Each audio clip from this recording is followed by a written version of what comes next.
Prezadíssimo telespectador, estamos em mais uma entrevista do Jornal do Engenheiro na TV, uma realização do CESP, o Sindicato dos Engenheiros no Estado de São Paulo.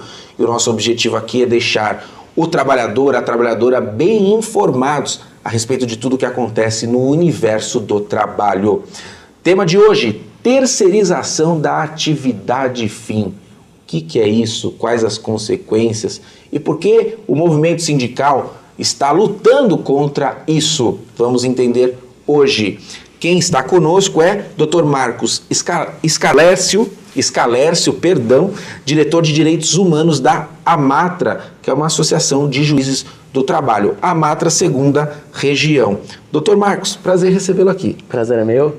É uma honra estar aqui. Eu, em nome da AMATRA, agradeço o convite. É um prazer estar aqui para debater um tema que importa a toda a sociedade, de grande relevância para todo o Brasil, já que afeta todos os trabalhadores. Doutor, o sistema clássico fabril era o seguinte, os trabalhadores faziam tudo, desde a extração lá do que era preciso extrair até a transformação, distribuição e tudo mais. E aí surgiu a terceirização também clássica, que a gente conhece, que é o seguinte, a fábrica ou o comércio, aquele que produzia falava o seguinte, cuide da atividade fim e as atividades que são anexas para te ajudar a ter atividade fim, limpeza, segurança, isso você terceiriza. E aí isso foi a grande revolução, era a solução. Mas agora tem a terceirização da atividade fim, que é para também terceirizar aquilo que é o sentido de existência daquela empresa. Quais as consequências disso e por que isso? Vamos lá, a terceirização surgiu realmente como uma alternativa do mercado para buscar a redução de custos para a empresa. Inicialmente, ela foi autorizada exatamente nas chamadas atividades meios, como, por exemplo, limpeza, conservação, vigilância. Não há uma legislação específica regulamentando a terceirização. Até a presente data não tem uma lei só sobre a terceirização. Ela acaba sendo disciplinada através de uma súmula, que é uma jurisprudência pacificada do TST, que é a súmula 331. E a súmula 331 deixa claro o seguinte, regra geral, não é possível ter uma intermediação de mão de obra.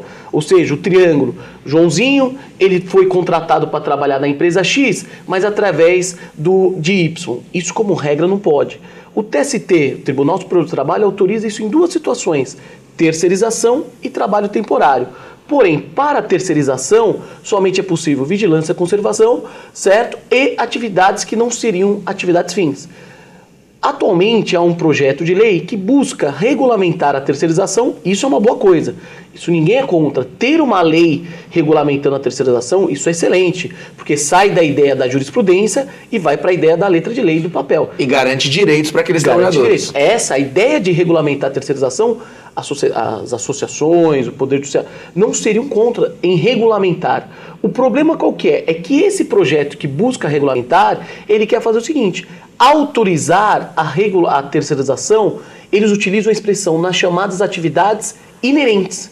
Sendo uma atividade inerente, acaba sendo uma atividade fim. Qual que é a grande consequência disso? Simples. Se você autorizar, se a legislação autorizar a terceirização da atividade fim, vai enfraquecer o típico empregado. Por quê?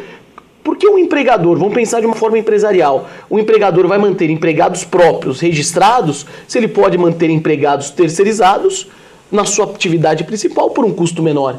Ele vai ter uma parte menor, um encargo tributário menor, o empregador, ele vai ter um risco menor, porque ainda que existe um sindicato dos empregados terceirizados, mas é notório que um sindicato dos empregados terceirizados acaba sendo tendo uma força menor do que um sindicato específico daquela categoria. E também já divide, né? Vai ter os sindicatos dos terceirizados, os sindicatos dos seletistas. Exatamente. Vai enfraquecer, porque quando se segrega, quando se divide uma força sindical, acaba enfraquecendo. Vamos pegar um exemplo, temos os sindicatos de engenheiros, eles são fortes, representativos da categoria dos engenheiros. Agora pensa se pode terceirizar a atividade fim, um engenheiro que é dos sindicatos, de um sindicato forte, atuante, que é o sindicato do engenheiro, ele vira terceirizado e entra o quê? Um sindicato dos empregados terceirizados, que acaba sendo mais fraco. Então, a terceirização da atividade fim afeta o empregado também nesse aspecto sindical. porque retira ele daquele sindicato forte, específico da sua categoria, que conhece todos os direitos, os problemas, a realidade da categoria, e joga ele para um sindicato genérico, um sindicato geral. E isso acaba enfraquecendo os direitos do trabalhador. Então, a ideia da terceirização atividade fim é uma ideia muito perigosa. De um lado, pode falar, mas pode ser que ao reduzir custos dos empregadores, aumenta as vagas, vai aumentar a quantidade de postos de trabalho. Mas aí quem paga a conta é o empregado. E tem uma máxima no direito de trabalho, qual que é? O empregado não assume o risco do negócio. Não pode jogar o empregado a pagar essa conta da crise, porque a justificativa, estamos em crise, temos que reformar os direitos trabalhistas, e aí, quem paga a conta é o empregado? Então vamos fazer o inverso. Quando não estávamos em crise, quando grandes empresas aí famosas estavam bombando de ganhar dinheiro, esses empregados dessa empresa famosa ganhavam mais? Não. Por essa lógica, sempre vão estar em crise, né? Porque não, está em crise, não podemos fazer isso, estamos em crise, não podemos fazer aquilo. Vamos falar que sempre estamos em crise? E aí, quem paga a conta são os empregados. Doutor, como é que está o seguinte, o tema, o projeto foi elaborado, parece estar tramitando no Senado, mas o STF está analisando, como é que está essa situação? O STF ainda não analisou. Mas está lá pendente. Tá, sim, mas aí, nesse momento, como funciona a questão da análise pelo STF? O STF, enquanto a norma ainda não for editada, ele só pode eventualmente analisar algum vício no tocante à tramitação. Algum vício não é processual, porque não seria um processo, mas quanto ao procedimento da criação de uma norma. Poderia se debater eventualmente quando irregular por alguma comissão, alguma coisa, ele poderia questionar isso nesse momento, logicamente se provocado por algum dos partidos políticos, por alguém. Mas a atuação dele, do STF, é sempre posterior. Criada a norma, editada a norma, publicada a norma, aí o STF ele pode vir apreciar a constitucionalidade ou não dessa norma. Perfeito. O debate da constitucionalidade dessa norma poderia entrar aonde? No artigo 7º da Constituição Federal, no caput, que fala o quê? Que não pode ter um retrocesso social. Ou seja, direitos conquistados pelo empregado não poderiam voltar atrás, não poderiam ser prejudicados. Então, aí eu perguntar.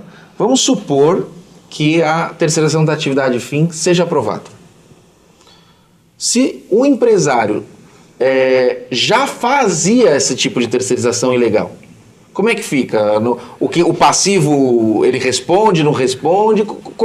Aprovada, o que acontece? Excelente pergunta, porque muita gente pensa assim, aprovou, vai passar a mão na cabeça de quem fez tudo errado, agora não. Aí tá errado, porque a lei não volta para trás, tem um princípio máximo da irretroatividade das leis, salvo no âmbito penal, que não é o nosso caso, mas a ideia é que a lei não volta para trás. Então, simples, aquilo que foi irregular é irregular. Então o empregador vai ser condenado, vai ser punido, ter que pagar as verbas trabalhistas daquele empregado, certo? Agora, a partir da publicação da lei, aí o ato passa a ser legal. Mas anterior não, porque além desse princípio da retroatividade das leis, há o princípio da segurança jurídica. Porque pensa, eu sou juiz, já condenei diversas vezes as empresas por atividade fim, por terceirização da atividade fim. Aí sai a lei, muda isso, minha sentença perde valor? Não. Ela continua valendo. Que era para uma realidade. Era para aquele momento, porque naquele momento era proibido. Se a partir de então passa a ser permitido, só depois as atividades que surgiram posteriormente a essa lei, se ela vier a passar, aí sim ela considera válida. Doutor, o magistrado que é um seguidor da lei, com rigor, como é que você pessoalmente encara a questão, por exemplo, da expressão o negociado sobre o legislado? Como é que fica o norte do magistrado numa realidade como essa? A figura do negociado sobre o legislado, um tema que ganhou muita força atualmente em razão desse novamente chamado momento de crise, ele dá às partes o direito de negociar direito, dá às partes a prerrogativa de negociar os direitos entre empregado e empregador, certo? E aí se fala, o negociado sobre o legislado, ou seja, o que está pactuado entre eles, prevalece sobre a lei. Porém, nós juízes temos que sempre defender o chamado patamar civilizatório mínimo, ou seja, um núcleo duro, uma gama de direitos dos trabalhadores que, ainda que se autorize o negociado sobre o legislado, não se pode mexer. Vou dar um exemplo bem simples, o meio ambiente do trabalho adequado e saudável. Então, por exemplo, está na Constituição que o empregado que trabalha em ambiente insalubre tem direito adicional de salubridade. Pode o empregador ou empregado pactuarem no sentido, olha, ainda que o nosso ambiente seja quente, seja frio, seja insalubre, ao invés de te pagar um adicional de salubridade, eu vou te dar uma cesta, vou te dar um vale alimentação? Não, por quê? Porque a proteção ao meio ambiente de trabalho entra ali, num sistema rígido. Bom, a gente vai fazer um rápido intervalo e no próximo bloco eu quero tratar do seguinte. Nós estamos numa sociedade cujo setor serviços está fortíssimo. E o setor serviço é o mundo do intangível, né? Então o sujeito não tem um escritório muitas vezes, o sujeito contrata freelancers. Como é que a Justiça do Trabalho hoje lida com essa consciência do vínculo precário já automático, né? Isso não é uma questão do setor de serviços em si, mas é que com o aumento do setor de serviços, tem muitas empresas que acabam, para facilitar a questão de custos e tudo mais, acaba não gerando vínculos com seus funcionários da atividade fim. Como é que a Justiça lida com o trabalho? Lida com isso, a Justiça do Trabalho, porque vira uma consciência, né, doutor? Fala, não, mas eu dei emprego para ele, eu dei trabalho para ele. Mas espera aí, você não respeitou a lei. Então, como é que o juiz lida com isso? A gente volta no próximo bloco. Daqui a pouquinho você não pode perder o resto dessa entrevista, nem o nosso telejornal.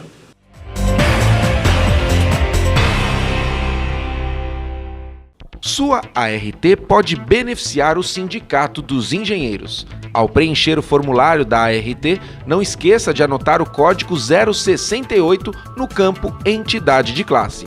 Com isso, você destina 16% do valor para o CESP. Fique atento, o campo não pode estar preenchido previamente. Apoio Cultural, Conselho Regional de Engenharia e Agronomia do Estado de São Paulo.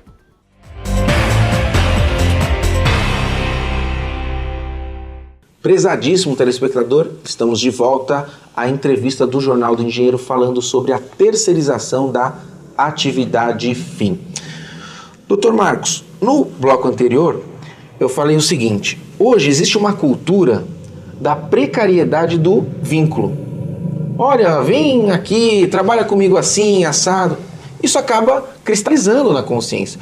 Hoje a gente fala das startups, dos jovens empreendendo e é importante estimulá-los, mas acaba sendo essa cultura de, eu chamo um amigo aqui, um amigo ali, logo o sujeito já está subordinado, logo o sujeito já está no ambiente insalubre, logo o sujeito já tem que cumprir um horário. Como é que a Justiça do Trabalho lida com essa consciência e combate isso? Infelizmente, há realmente esse momento social de cada vez mais se buscar a precarização do vínculo de emprego, através da informalidade, como essas empresas rápidas, essas contratações rápidas, precárias, do freelancer, como você mesmo mencionou, e também através de uma figura chamada da pejotização, do empregador, da empresa que chega no seu trabalhador, contrata a pessoa e fala, olha, em que pede você ser meu empregado, mas você não vai ser. Abra uma empresa, abra uma pessoa jurídica, vamos emitir nota fiscal e com isso vai ser nossa relação. Há realmente essa precarização, esse momento triste social de acabar reduzindo direitos. E é um momento triste porque muitas vezes o contratante, né, o que seria o empregador, vem com o argumento, eu lhe dei a oportunidade de trabalho, algo que falta. E um outro argumento até que eles usam muito firme, mas a outra parte não se opôs. Ou, até mais, a outra parte que deu essa ideia. Foi o próprio contratado, a pessoa que falou assim, olha, ao invés de você me registrar, eu já tenho uma empresa. Ao invés de você me registrar, vamos fazer por fora. Olha só, ainda que muitos acham até absurdo esse tipo de entendimento do Poder Judiciário, mas é a lei. Não se pode passar por cima dela nesse momento. A lei impõe o registro na carteira de trabalho. Então, ainda que seja um freelancer, ou seja, ainda que seja uma contratação precária, mas se cumprir os requisitos da relação de emprego, ainda que seja uma pejotização, mas se cumprir os requisitos da relação de emprego, que requisitos? Ser uma pessoa física trabalhando, com pessoalidade. O que é a pessoalidade? Ela não manda outra pessoa em seu local. Ela tem subordinação, ou seja, ela recebe ordens. Ela tem onerosidade, ou seja, ela recebe salário. E, por fim, ela é não eventual, ela tem uma habitualidade. Cumprido esses 5 requisitos, não tem saída. É registro na carteira. Tem que registrar. Ainda que o próprio prestador de serviço, o próprio trabalhador, fique provado que ele falou, eu não quero ser registrado, é um direito irrenunciável. E por que é um direito irrenunciável para todos entenderem? Porque não é um direito só daquele prestador de serviço. O registro na carteira é um direito de toda a sociedade, em razão do INSS, do tributo que é recolhido, que alcança a todos. Então não pode empregar o prestador de serviço e o tomador falar que eles não querem um registro quando presente esses 5 requisitos. Então, ainda que nós sabemos que está dando oportunidade de trabalho, ainda que nós sabemos que no momento de crise é difícil ter essa oportunidade de trabalho, só que em razão disso, você não pode falar que vamos fechar os olhos à lei, vamos permitir a precarização, certo? E a falta de registro. Até porque, ao não reconhecer essa relação trabalhista como real, dando vínculo de emprego, você afeta o quê? Olha como vira uma bola de neve. Você afetou o INSS porque não teve o tributo. Você afetou o quê? O sindicato porque se afastou o sindicato dessa relação. Porque se é precária, cadê o sindicato protegendo ele? E se não tem um sindicato, cadê o direito que o sindicato tem a receber a contribuição sindical daquela categoria que tem a prestação de serviço? Tudo vira uma bola de neve para demonstrar que não é um direito próprio do prestador e nem do contratado, nem do contratante. Então, envolve o coletivo. Envolve o coletivo, envolve a toda a sociedade. Doutor, você falou a questão da informalidade, né? E quais os prejuízos que ela causa. Então, quando vem-se o discurso do seguinte, olha, a terceirização da atividade fim, ela resolve num momento de crise. Mas também não aumentaria a crise porque como é que fica a previdência social de um sujeito desse? Como é que fica os impostos que ele deveria pagar ou a empresa deveria remeter? Então, também é um problema para o Estado o aumento da terceirização, né? Exato. Sim, aumentar a terceirização acaba gerando também um prejuízo indireto para o Estado. Por quê? Primeiro, ao retirar a relação típica de emprego, empregado e empregador, jogando um terceirizado, vai ter também, a partir do momento que tem aquela redução dos impostos do empregador, tem a redução da arrecadação pela União. E também tem afeta isso. Tem a diminuição da proteção do sindicato, conforme eu falei, e também afeta isso. A informalidade é algo que você não pode nunca privilegiar sob a desculpa da crise, porque pensa na seguinte situação, um empregado informal, que não está registrado, que está numa situação precária, ele sofre um acidente no trabalho. Ele vai ter a proteção do INSS? Nenhuma, certo? Não vai ter. Ele vai ficar afastado, pensou 50, 60 dias sem receber R$1. Só que, às vezes, naquele momento, ele não pensou nisso quando foi contratado. O tomador de serviço ele não vai se preocupar. Ele falou, vai para o INSS. Aí não tem INSS para proteger. Então, é uma situação muito grave que não pode simplesmente utilizar a crise como desculpa para tudo. Estamos em crise, vamos terceirizar, estamos em crise, vamos permitir a informalidade. Então, lógico, o Poder Judiciário tem que ter um bom senso quanto à realidade social? Tem que ter. Mas ele nunca pode fechar os olhos aos direitos mínimos dos trabalhadores. Doutor Marcos, a terceirização da atividade fim passou pela Câmara dos Deputados. Como é que você analisa esse movimento daqueles que são contra? Os sindicatos de trabalhadores, grandes juristas, associações como a ANAMATRA, que nós vamos falar o que é, a própria Matra. Está um movimento organizado, forte, e você acha que pode lograr êxito disso ser barrado? Olha só, se você conversar com alguém até que não é nem da área jurídica, vamos pensar uma pessoa que não atua, que não é da área, aí você explica para ela, ó, há um projeto de lei querendo reformar um direito trabalhista, um direito geral, você não precisa nem estar no mérito da terceirização. Só que esse projeto de lei, Sindicato dos Empregados contra, Ministério Público do Trabalho contra, ANAMATRA, Associação Nacional de Juízes do Trabalho, ou seja, de todo o Brasil contra, as AMATRA, as associações regionais, aqui no meu caso, a AMATRA TRT2, juristas famosos, trabalhistas, grande parte contra. Até a pessoa que não é nem da área jurídica pensa, não quero isso aí. Quero isso aí. Você passa todos os órgãos protetores dos trabalhadores, todos os órgãos que protegem os empregados contra. Aí você pega um órgão que é das empresas. Aqui em São Paulo tem o famoso órgão, certo? Que toda hora, que na época fazia propaganda favorável. O único órgão patronal fazendo uma baita campanha a favor é algo que naturalmente seja, mesmo quem não é da área jurídica, mesmo qualquer pessoa que sequer seja um trabalhador típico, questiona, fala, com certeza não é algo bom. Porque se fosse só a associação dos juízes seriam contra, podia falar, pô, é coisa chata, é chatice de juiz. Só o sindicato contra, é coisa de sindicato. Só o ministério, é a união de todos. Agora, penso eu, é que nesse momento, em razão de toda a confusão que está no Congresso, entre aspas, parece que o projeto ainda está um pouco em stand-by.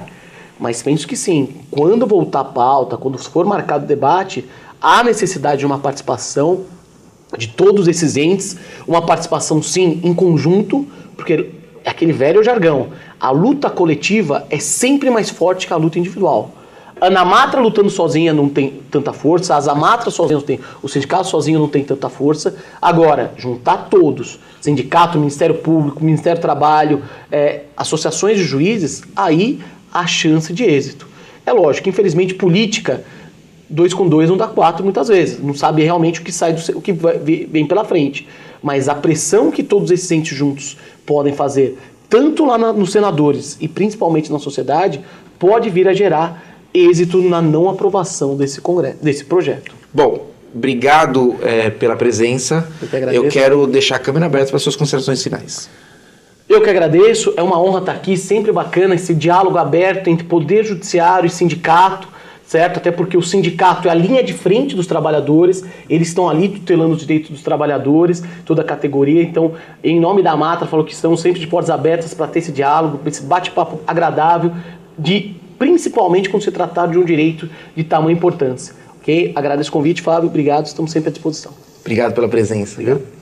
Esta entrevista conversou sobre a terceirização da atividade fim. O assunto é complexo, extenso e merece muita atenção. A gente sabe que às vezes nas caladas da noite algumas coisas passam lá pelo Congresso e por isso nós precisamos ficar sempre atentos, porque a sociedade deve participar de tudo. E nós estamos aqui atentos também para ajudar com as informações. Esta edição não termina aqui, fique conosco e acompanhe mais assuntos relativos à engenharia, inovação, desenvolvimento e, claro, ao universo do trabalho. Um forte abraço e até breve!